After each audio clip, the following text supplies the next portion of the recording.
बिस्मिल्लाहिर्रहमानिर्रहीम। अस्सलाम वालेकुम। प्यारे दोस्तों, तहज्जुद की नमाज की फजीलत क्या है, इसको अदा करने का मुकम्मल तरीका, इसको अदा करने का वक़्त कब शुरू होता है और कब ख़त्म होता है, तहज्जुद में कौन सी सूरतें पढ़नी चाहिए, इसकी रकतें कितनी हैं और इसकी नीयत कैसे करें।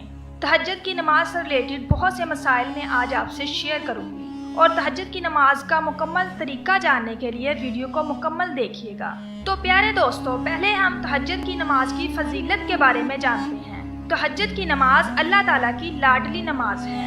प्यारे नबी हज़रत मोहम्मद सल्लल्लाहु अलैहि वसल्लम ने फरमाया कि जब सारी दुनिया सो रही होती है और कोई चढ़ती जवानी वाला उठे, वज़ू करे और मसल्ला बिछाए तो बाकी नमाजों पे अल्लाह ताला सवाब देते हैं, लेकिन तहज्जुद की नमाज ऐसी है जिस पर अल्लाह ताला अपने बंदे को नमाज पढ़ता हुआ देखकर मुस्कुराते हैं। सुबहान अल्लाह। इसकी फजीलत यूँ भी समझ लें कि 5 फ़र्ज नमाजों के बाद जो सबसे अफजल नमाज है वो तहज्जुद की नमाज है। तो दोस्तों, तहज्जुद की नमाज को ज़रूर पढ़ा करें। अगर आपको कोई परेशानी हो, कोई मसला हो तो तहज्जुद की नमाज पढ़ना शुरू कर दें। इंशाअल्लाह चंद ही दिनों में आपकी वो परेशानी, वो मसला हल हो जाएगा। तो अब हम बात करते हैं तहज्जुद की नमाज अदा करने का वक़्त कौन सा होता है।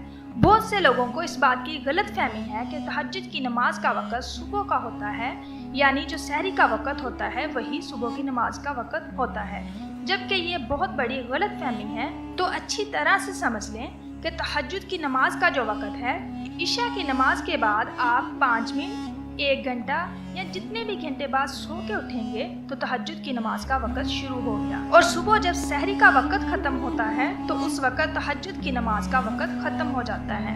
यूँ तो नमाज का वक़्त इशा की नमाज पढ़ने के फ़ौरन बाद शुरू हो जाता है, लेकिन इस नमाज को अदा करने का जो अफजल तरीन वक़्त है वो सुबह सहरी का वक़्त है, क्योंकि इंसान उस वक़्त सोया होता है और गर्म बिस्तर को छोड़ना बहुत मुश्किल होता है। उस वक़्त इंसान अपने नफ्स को कुचल कर गर्म बिस्तर छोड़कर वज़ू करता है और तहज्जुद की नमाज अदा करता है।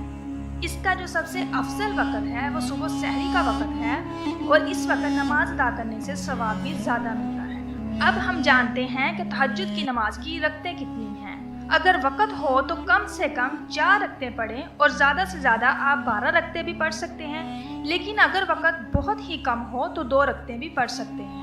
अब हम तहज्जुद में पढ़ी जाने वाली सूरतों के बारे में बात करते हैं। बहुत से लोग समझते हैं कि इसमें कोई ख़ास सूरतें पढ़ी जाती हैं, लेकिन ऐसा बिल्कुल भी नहीं है। जैसे हम लोग बाकी नवाफिल अदा करते हैं, बिल्कुल उसी तरह तहज्जुद के नफल भी अदा किए जाते हैं। मैं आप लोगों के लिए आसान कर दूं कि तहज्जुद की नमाज अदा करने का तरीका ये है। सबसे पहले सना पढ़ी जाएगी, फिर उसके बाद औज़ु बिल्लाह, फिर बिस्मिल्लाह, उसके बाद सूरत फातिहा और फिर कोई भी सूरत यानी सूरत इखलास भी पढ़ सकते हैं। उसके बाद रकू और सजूद और उसके बाद दूसरी रकत के लिए खड़े होंगे। सबसे पहले बिस्मिल्लाह पढ़ेंगे, फिर सूरत फातिहा, फिर कोई भी सूरत यानी सूरत इखलास पढ़ेंगे, फिर रकू, सजूद, अत्तहियातु, दरूद शरीफ और दुआ मांगेंगे और इस तरह 2 रकत अदा करेंगे। जितनी भी रकतें पढ़नी हो इसी तरीके से पढ़ेंगे। जितना भी आपके पास वक़्त हो आप पढ़ सकते हैं, लेकिन पढ़ने का तरीका यही है जैसे हम बाकी नवाफिल अदा करते हैं। अब हम बात करेंगे नीयत के बारे में कि तहज्जुद की नमाज की नीयत कैसे की जाए। तो नीयत कहते हैं दिल के पुख्ता इरादे को। ज़ुबान से कहना ज़रूरी नहीं है, मुस्तहब है अगर कह लें, लेकिन दिल में अगर इस बात की नीयत कर लें कि मैं तहज्जुद की नमाज अदा कर रहा हूँ तो ये काफ़ी है। अगर ज़ुबान से नीयत करना चाहें तो इस तरह से करेंगे, मैं 2 रकात नमाज नवाफिल वक़्त तहज्जुद की नीयत करती हूँ या करता हूँ, वास्ते खुदा के, वास्ते रसूल के, मुँह तरफ काबा शरीफ की, अल्लाह अकबर। अगर ज़ुबान से नीयत करना चाहें तो ऐसे कर लें, वरना नीयत दिल के पुख्ता इरादे को ही कहते हैं। और ये था तहज्जुद की नमाज अदा करने का मुकम्मल तरीका।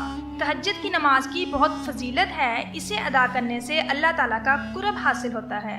अगर आपकी कोई दुआ कबूल नहीं हो रही तो सुबह सहरी के वक़्त उठें, तहज्जुद की नमाज अदा करें और वो दुआ मांगें, इंशाअल्लाह अज़्ज़ व जल ज़रूर कबूल होगी, क्योंकि ये कबूलियत की घड़ी होती है। मेरी अल्लाह ताला से दुआ है कि अल्लाह ताला हमें ये नमाज पढ़ने की तौफीक अता फरमाएं और हमें दिलों का सुकून अता फरमाए। आमीन सुमा।